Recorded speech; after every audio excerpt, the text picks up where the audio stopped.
Previously on the inventory. Here we are connecting with these humans in a way that's never been done before. Two worlds colliding. Isn't that exciting? I'm actually afraid of what would happen if we actually found out the Bronies actually contacted us. Listen, Airwaves, we're the only ones who know about the Bronies receiving our broadcast signal and messaging us. And I say we keep it that way. At least until we know exactly what we're dealing with. Sound effects, what have you learned? Well, our broadcast has certainly been amplified beyond the reach of Ponyville, that's for sure. But that still doesn't explain why we're getting messages from Bronies. How do the Bronies send electronic messages through the Equestrian Infonet? How do they even know how to contact us? Listen, maybe we should tell the others about this. Keeping this in the dark is only going to hurt us in the end. No. Curtain Call's right. Let's just keep this between the three of us for now, and next week we'll continue our show as per usual. And now for the continuation of the inventory on KPNY. Ow. Why the heck did you drag me to the recording booth, Cover Story? You and I need to have a talk, Hardcover, privately. Haven't you noticed that this microphone has Just take a seat and listen, Professor. Okay. Jeez. Aren't you supposed to be writing articles for the Manhattan Gazette about the Bronies? Which is why I was in the sound booth yesterday with sound effects, listening in on your last broadcast. What is all this malarkey about praising Princess Luna?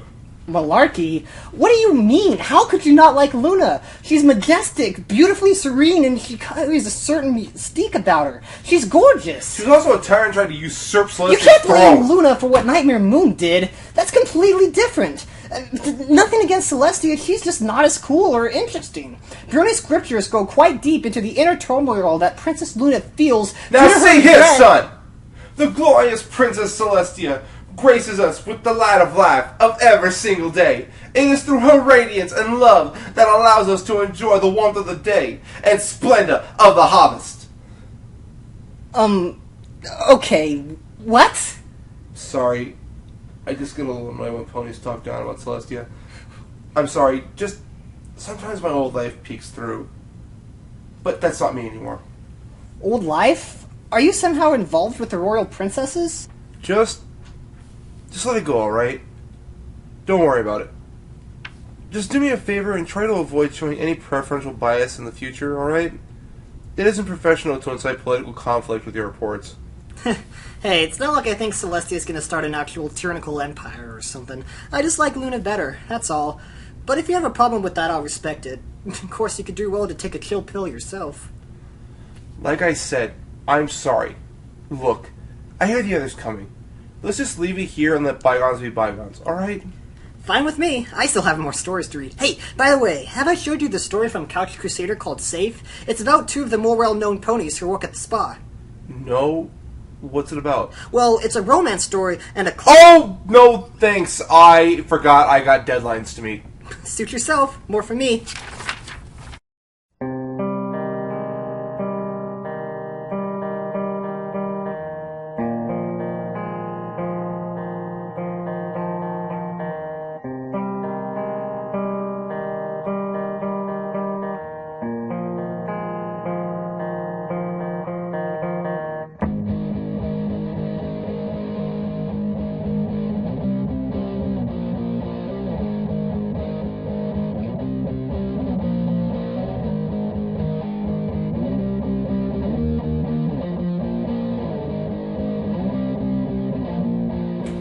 Hello, dedicated listeners near and far, and welcome to the inventory here on KPNY Radio.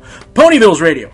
Just remember, every pony, that if you're not listening to KPNY Radio, then you're probably... that slogan doesn't really make sense anymore now that we are being heard across all of Equestria.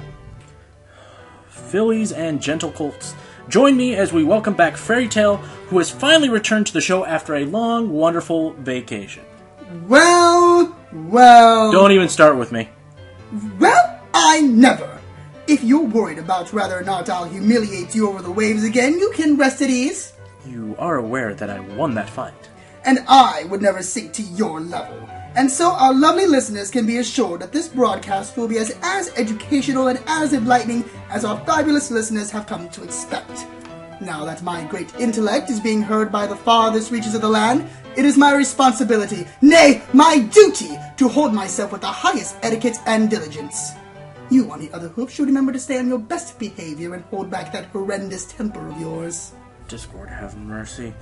Yes, every pony, as you've heard, we have the pleasure of being transmitted across Equestria and beyond. So I would like to personally welcome all our new listeners to the inventory, where we deeply delve into the works of the mysterious and bizarre creatures known as bronies, and their pony-centric obsession. Speaking of being obsessive, what brony work have you brought to us today, Fairytail? Today I bring you another piece of fantastic literature I hold extremely close to my heart, and that I find astoundingly relatable to me. Well, that's a shocker. What have you got for us today? I present for all your reading pleasure, In Her Majesty's Royal Service by Sagebrush. It's a tale about the daily life of a new recruit going through training within the Royal Guard. So I take it it's some kind of heart-wrenching war story. Hardly. The piece is a comedy in which the main character, an ego recruit named Stormstunner, is put through a bizarre and unexpected training regimen. A comedy? Are you sure you're feeling well, Fairytail? And just what do you mean by that? Are you insinuating that I do not possess a sense of humor? Oh, no, not at all. I just thought that someone of your stature would be far above it. I'll have you know, Airwaves, that I myself was once a member of the Royal Guard, which is why I enjoyed this piece so thoroughly. You a part of the Royal Guard? Somehow I doubt that, considering the dent on the table. Watch your tongue! I'll have you know that I was quite decorated. Yes, I'm sure, considering your main style. But anyway, so the story we have here, how can a tale of being in the Royal Guard be deemed humorous? Well, that is mostly due to the author's ability to play with the reader's expectations. From everything to a down-on-his-luck hero, a bizarrely memorable cast, and an extremely unorthodox training regimen, the reader will always be left wondering which direction the story will go. So what exactly makes the cast of this story memorable? There are three primary protagonists within the story. First is Stormstunner, an ego recruit with no memory as to how he came to obtain his rather bizarre cutie mark of sparkly sneakers. Crackshot is an expert marksman with a lackadaisical youthness that rivals even sound effects. And my all-time favorite character, the brilliant Checkmate. He's a master chess player with a very impressive vocabulary and carries himself with admirable poise and dignity. Checkmate. How could I guess? So then, Fairytail, tell me a little more about the setting of the story. How does Stormstunner and his friends go through the day-to-day workings of a recruit in the Royal Guard? Well, let me tell you, as hilarious as the story is, it truly makes a mockery of the real service. The story takes place within the Royal Training Grounds and Recruitment Center within Canterlot. The recruits are faced with seemingly unmotivated commanding officers and training regimens that places focus on attentive poker faces over actual military prowess. Almost makes me ashamed to be a veteran. And just how long were you in the service? For an entire year, thank you very much. And just what was your post?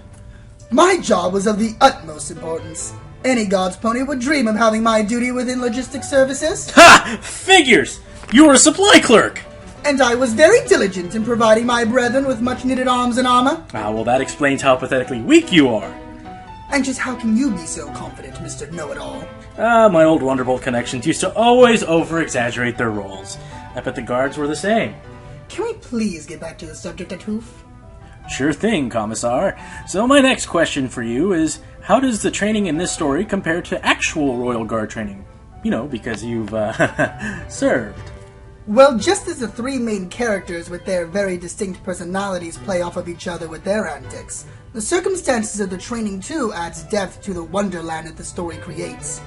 For reasons that are beyond me, this author, and seemingly much of the Brony culture, have quite a bizarre take on Equestria's finest. It's as if they see us as nothing more than emotionless statues whose only purpose is to stand in solitary position with blank stares on our faces who only get to leave their post when Princess Celestia wishes to go on an aerial joyride. Well, that actually seems about right to me. You know, I've never actually seen our Royal Guard do much else but stand there. I mean, it appears to me that the Wonderbolts see more action than they do. Yes, and we saw just how capable they are when that purple dragon attacked the town. That really was a horrendous display. Well, at least the Wonderbolts have an actual academy with top-of-the-line training equipment like the Dizatron, and not to mention the strictest captain to ever come out of Cloudsdale. The Wonderbolts are nothing more than acrobats performing silly little flips. The Royal Guard are well-built machines ready to give their life for princess and country at a moment's notice. And yet the princess still has to rely on her prized pupil and the elements of harmony whenever anything goes wrong. If it wasn't for Captain Shining Armor, Equestria would be under the rule of the Changelings. Where were your precious Wonderbolts when that happened? The Wonderbolts are always the first to charge in and save any pony when they're in trouble. In which they immediately get knocked out by a falling unicorn and have to be saved by a mare that did a sonic rainboom. But you remember that, of course. Alright. Seriously. What is your problem? And if you don't fix it, we're gonna settle it right now! I have a problem with the fact that you come running in here after a carrot farm after I Every pony, please remain calm. We'll be back after a short break. Everything's under control. Cece, get the duct tape!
And now a word from our sponsors. Celestia and Luna want you to join the Equestrian Royal Guard. Current battalions forming are the 26th Cavalry, the 45th Territorial Guard, and the new Royal Canterlot Mechanized Police. Equestria could always use another shining armor. Is that you? Rusty Wrench here, inviting you to come on down to Ponyville Hardware Store. We got Allen wrenches, gerbil feeders, toilet seats, electric heaters. No, I ain't reading this entire list. We got everything. Can you wait to get to the hardware store? This is your local news at KPNY, and I'm your local correspondent, Press Release, reporting in from Town Hall. Breaking news brought to you by KPNY and the Royal Guard Recruitment Agency. New study performed by Golden Oaks Library amounts to amazing results. Can watching paint dry help determine who your real friends are? Details at 11. I'm Press Release.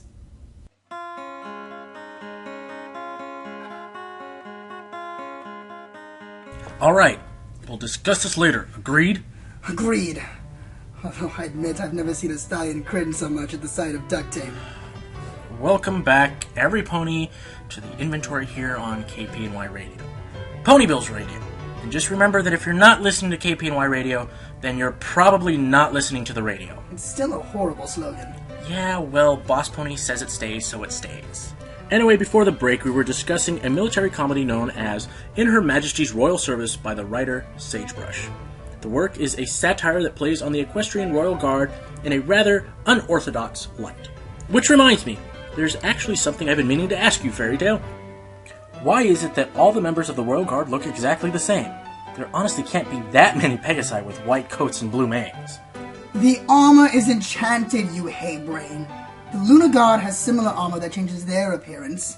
Unless you believe in the Vampony stories your mummy told you as a fool. Do you ever let up? Not when you make it so easy. In any case, I'm actually quite glad you brought that up. The uniform look of the Guard is one of the comedic highlights of Sagebrush's piece. It is motivation enough to read the story just to see the author's take on equestrian military and their admittedly rather odd methods. It creates a rather light-hearted narrative that is easy to sit back and enjoy a laugh with. So the story makes fun of the military, you would say? By far, no. The story simply uses the military as a setting and catalyst for its humor and characters, and not all of the comedy presented is seen through a militaristic lens. Interesting. Please, go on. The author is obviously a fan of social commentary. He makes numerous references and satires to both human and equestrian culture, essentially bringing the two worlds together in a way that is relatable to both of our cultures. So, in other words, pop culture references. If you want to put it so drolly, I suppose. I must say, it is rather amusing just waiting to see what the next reference he makes will be and what sort of spin he'll put on it. Sounds interesting, although I can't say I'm too big a fan of references and puns myself. By the way, you look a little thirsty. You, want some of my tea? Oh, please, I wouldn't touch that garbage. I only drink the finest premium blends from Applebox. Sure, whatever. In any case, is there anything else you wish to add to this story's list of the highlights? I only wish to reiterate the author's mastery of playing with your perceptions and expectations. Never once in the story will you expect what's to come, and the surprises will leave an ever-amused smile on your muzzle. The ending in particular brings a delightful trip that makes the whole journey worth it. I promise that you will leave completely satisfied. Well, if it makes you chuckle, then it must be absolutely hilarious. I look forward to reading it myself, and I implore the listeners to do the same and check out Sagebrush's In Her Majesty's Royal Service. As always, copies of the story can be found at our local radio station and at Golden Oaks Library. So from all of us here at KPNY, we would like to thank you for tuning in once again. So say goodnight, Fairytail. We're still doing this, are we? Very well then. I wish every pony another pleasant and eudaimonic evening. Yeah, what he said. Until next broadcast, every pony. Signing off.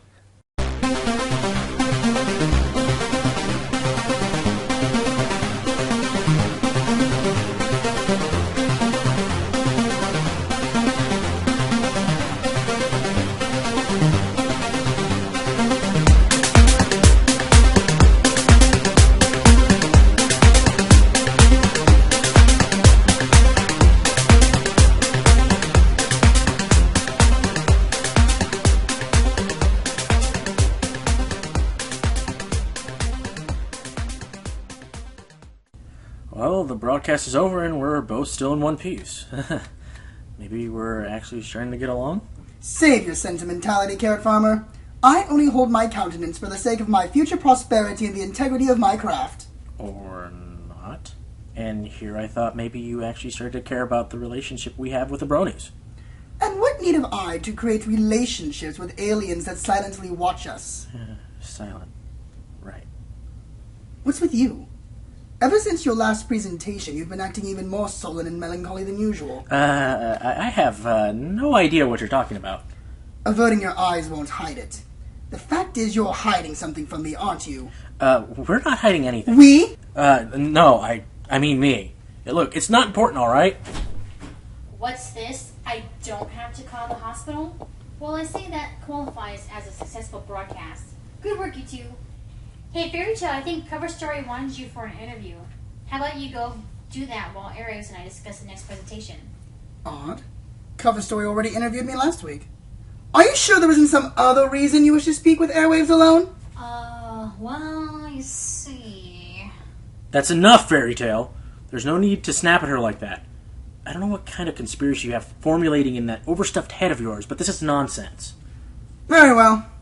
If you both insist on feigning ignorance, then I'll have no choice but to look for answers elsewhere. I will find the truth, and you can be sure about that. Fairytale, if you honestly think some pony's just gonna walk up to you and tell you what you want to hear, then you're even more... Airwaves, Cece, I don't believe this. More Bronies just sent me messages through the QED. They what? Oh, hi, Fairytale.